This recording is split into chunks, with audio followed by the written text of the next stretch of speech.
Faith is action with expectation.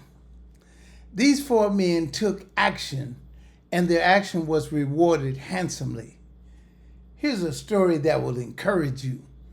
Four men who were suffering from a dreaded skin disease were outside of the gates of Samaria, and they said one to another, "Why should we wait here until we die? It's no use going into the city because we will starve to death in there. But if we stay here, we'll die also. So let's go into the Syrian camp. The worst they can do is kill us, but maybe they will spare our lives." So as it began to get dark, they went to the Syrian camp.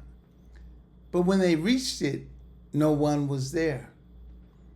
The Lord had made the Syrians hear what sounded like the advance of a large army with horses and chariots, and the Syrians thought that the king of Israel had hired Hittite and Egyptian kings and their armies to attack them.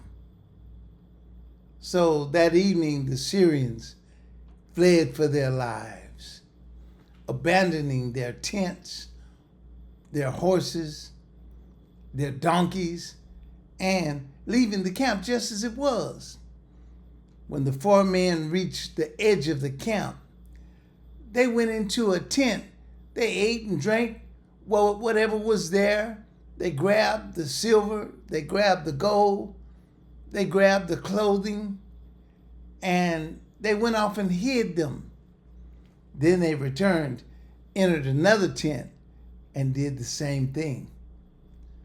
But then they said, "We shouldn't be doing this. We have good news, and we shouldn't keep it to ourselves. Let's go right now and tell the king's officers." So they left the Syrian camp, went back to Samaria, and called out to the guards at the gates. They said, "We went to the Syrian camp, and we didn't see or hear anybody. The horses and the donkeys have not been untied, and the tents are just as the Syrians left them." The people of Samaria rushed out and looted the camp of the Syrians. I want to talk about the power of action. In life, action creates progress and change, while inaction robs us of potential and opportunity.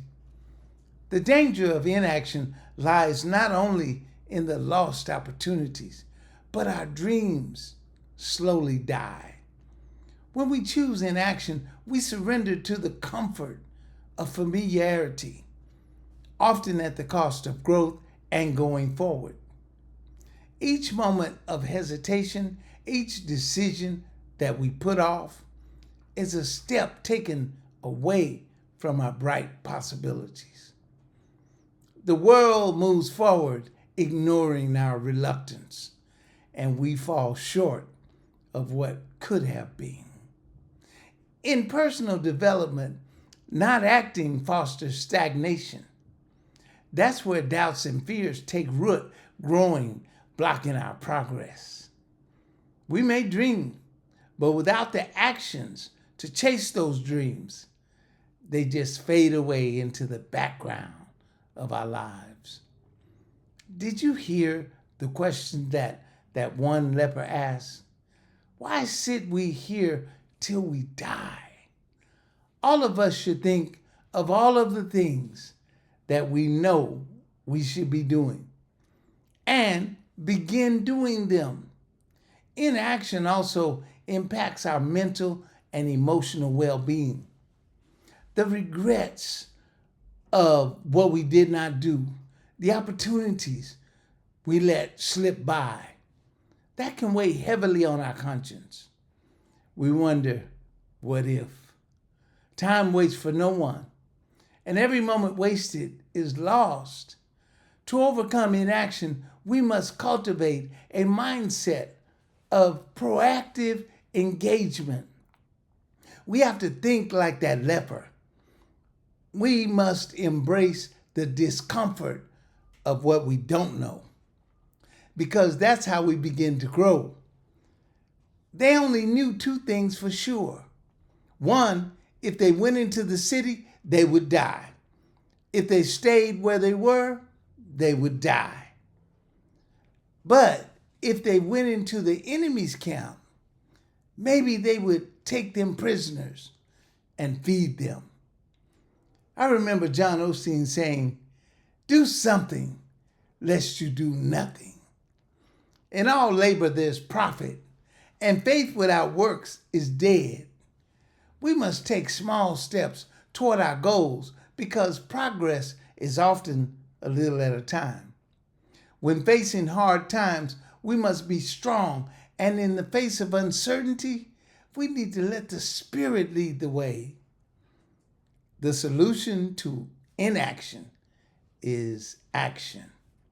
It can be something small. Martin Luther King said, "If you can't run, walk.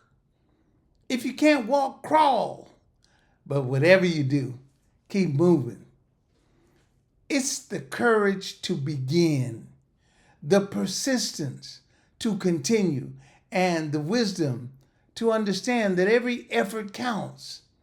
By choosing action, we not only change our own lives, but we will change the lives of others. Those three lepers changed the lives of others when they told the city of their exploits. But what can we learn from this story? We can learn to think creatively. They were just sitting when one of them said, "Why do we just keep sitting here?" We need to think about what we could be doing. We must think creatively, allowing God to help us through His Spirit. I see God giving you witty ideas. Next, we must execute. We must face our fears and execute. It's when the lepers began walking towards the enemy's camp that they gave God the sound of their feet to work with. And God multiplied the sound of them walking to create fear in the hearts of the army of the enemy.